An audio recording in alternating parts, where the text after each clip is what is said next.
Hi everyone, welcome again to this new video. So I want to share some things that Heavenly Father put on my heart to share with you. So before, excuse me, before we begin, let us pray. Heavenly Father, I ask you before anything to forgive me for all my sins, for all my iniquities. In Jesus' name, amen. I ask you, Heavenly Father, to forgive also all the sins, all the iniquities of the people who will watch this video, Heavenly Father. I ask you, Heavenly Father, to bless their lives and to use this video to teach them and to bring them closer to you in Jesus' mighty name. Heavenly Father, I ask you to take control of this message. I ask you to anoint my voice. I ask you to use my words. I ask you to use my mouth. And I ask you to speak through me, Heavenly Father, and to deliver the message that you want to give to the people who will listen to this message, who will watch this video. I ask you to take control of my soul, body, and spirit. And I ask you to glorify your name, to glorify the name of Jesus through this video. And I ask you to cover this message by the blood of Jesus. And I ask all these things in Jesus' mighty name. Amen. So, um, I'm going to share with you what Heavenly Father has put inside my heart. So, it's a short exhortation regarding a verse that Heavenly Father gave me. And the verse that Heavenly Father gave me is this one. Remember therefore from where we have fallen, repent and do the first works, or else I will come to you and I will come, excuse me, or else I will come to you quickly and remove your lampstand from its place unless you repent. It's in Revelation chapter 2 verse 5. And in this verse, it is the Lord Jesus Christ himself who addresses the church of Ephesus in Revelation chapter 2. And Jesus said, remember therefore from where you have fallen, repent and do the first works. And actually the part that caught my attention in this verse is, remember therefore from where you have fallen, repent and do the first works. So the truth is that this exhortation is addressed to me in priority, but also to any person who is listening to me and who the Holy Spirit convinces that this word is for him, this word is for her. God, Heavenly Father, said to me, remember therefore from where you have fallen, repent and do the first works. So the first works refer to the first love. At the beginning of our conversion, each of us loved Jesus and practiced works that were done naturally, spontaneously. Excuse me for my pronunciation. Heavenly Father, thank you because you helped me to pronunciate the words correctly for your glory and for the understanding of those who listen to this video. In Jesus' mighty name, amen.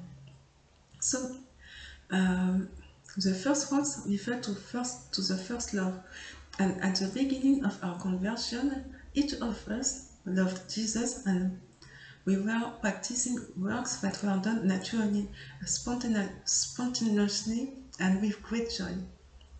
And the first love is when love is brand new, when love is beautiful, when we first knew Jesus, and we are filled with His joy and His peace.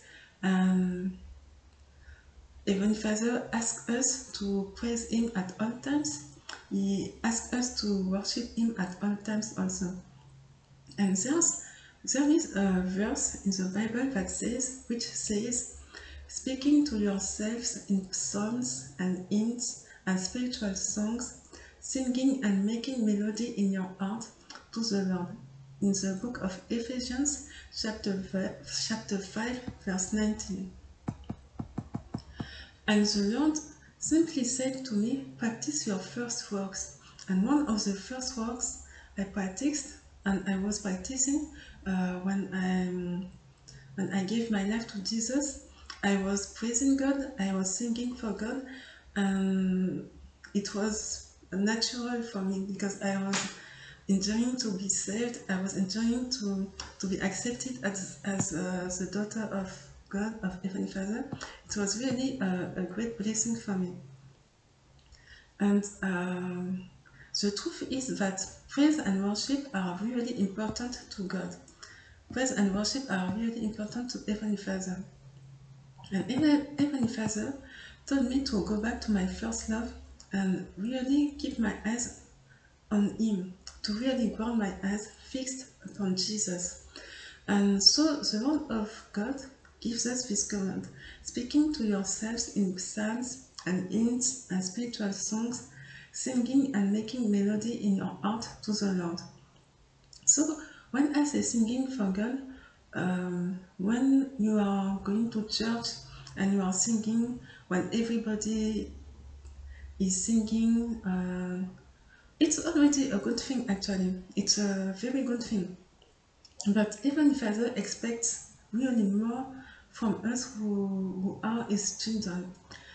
That is, God expects constant praise from us, constant worship from us. You know something? The Satanists, they are servants of Lucifer, and they are not idle. They are at work day and night. They are making incantations, they are doing witchcraft, they are doing works for the devil every time. Actually, they serve their master, and yet we know that what awaits them is hell. We know it's eternal death. Whereas us, as children of God, children of light, we are children of life, and Heavenly Father has done so much for us, and our Heavenly Father deserves so much all our praises, all our worships, because Jesus died for us. Jesus is risen for us. What He gives us is eternal life.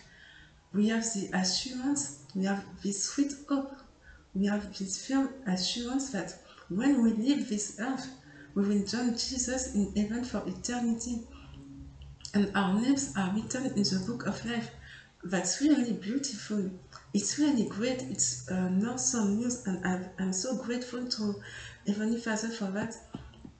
And that's really fundamental. That's the fundamental reason that gives me the desire to worship God, to worship Jesus, because the truth is, if Jesus had not died and risen for me, unfortunately, I would not have the choice. It would have been hell straight away and without any redemption. But glory to Jesus, Heavenly Father saved me. Heavenly Father has redeemed my soul. He has saved my spirit, and I praise God for that. I praise Heavenly Father for that. I praise Jesus for that, because I will go to heaven when I leave this earth, and this is an extraordinary gift, and it makes me praise God. It makes me worship God. On top of that, which is already an extraordinary gift, a wonderful gift from God, there are all the other things that Heavenly Father does for us on a daily basis. For example, the fact that I have the breath of life, the fact that I can talk, the fact that I am in good health. Many of us, we take this for granted, but actually it's really the grace of God. It's really a gift, a blessing from God to be able to do all those things. And I am grateful to God for that, to Heavenly Father for that. The fact that I have a roof over my head, the fact that I can make this video, that I can use this camera, the fact that I can eat my fill, that I have clothes, all of that is really worthy of praise. Heavenly Father deserves all my praises for that, because Heavenly Father does not owe me anything. I owe Heavenly Father everything, but He doesn't need anything. And yet, He blesses me every day on a daily basis with so many blessings. So I want to thank Him. and He deserves my praise, He deserves my worships. That's why I'm forever grateful to Him. As children of God, we should be grateful to Heavenly Father for what He is doing on a daily basis for us. But above all, we should be grateful that we have our names written on the book of life. And the fact that Heavenly Father provides for all our needs, there are so many things to praise Heavenly Father for. And the fact that Heavenly Father protects us, the fact that Heavenly Father watches over us, the fact that we have the name of Jesus, who is a strong tower, the fact that we have the blood of Jesus that protects us from all the snares of the devil,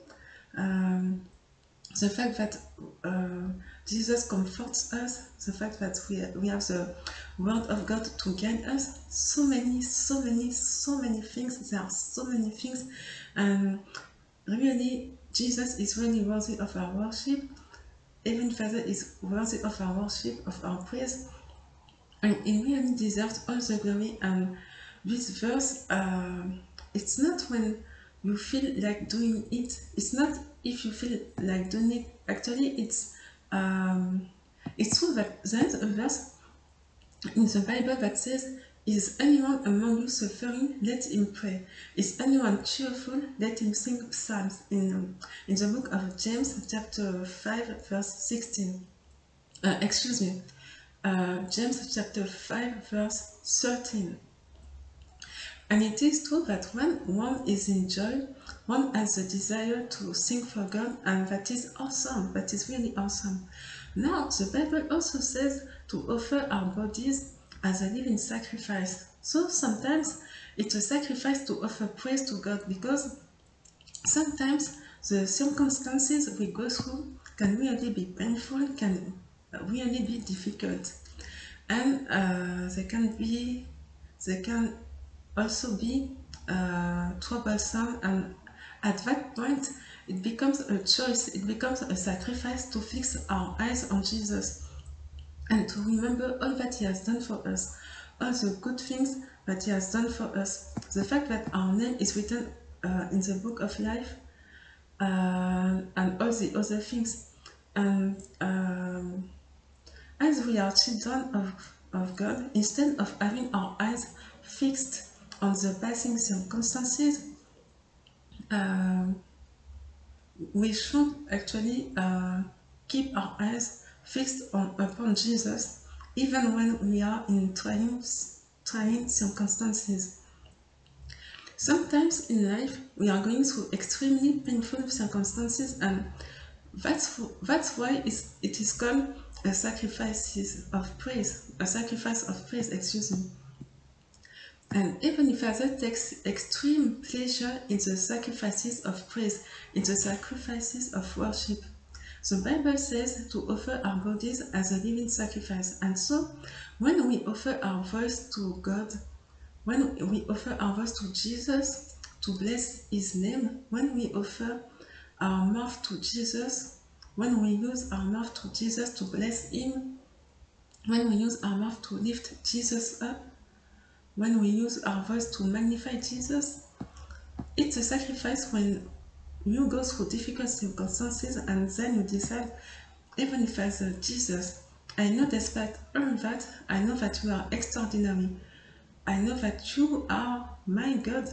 I know that you are good for me, Jesus. I know that you are faithful, Jesus. I know that you are wonderful, Jesus. And I remember yesterday how I was, where I was, and today how I am and where I am. It is thanks to you, and I bless your holy name, Jesus. I bless your holy name, Heavenly Father. I thank you because I have the breath of life. I thank you because I am in good health. I thank you because you allow me to see, you allow me to speak, you allow me to hear. So many things I can thank you for. And when the Bible uses the term keep up, this expression represents a regularity. There is a regularity in the practice of praise and worship. And so, I have a question to ask. How is it that we find all kinds of music and songs in your mouth, except music of praise and worship to God, while you call yourself a Christian? And then you are surprised to be in depression, you are surprised to be in anguish, but you do not obey what the Lord, what our Heavenly Father asks you to do. Uh, this is what Heavenly Father asks you to do. Maintain yourself by psalms.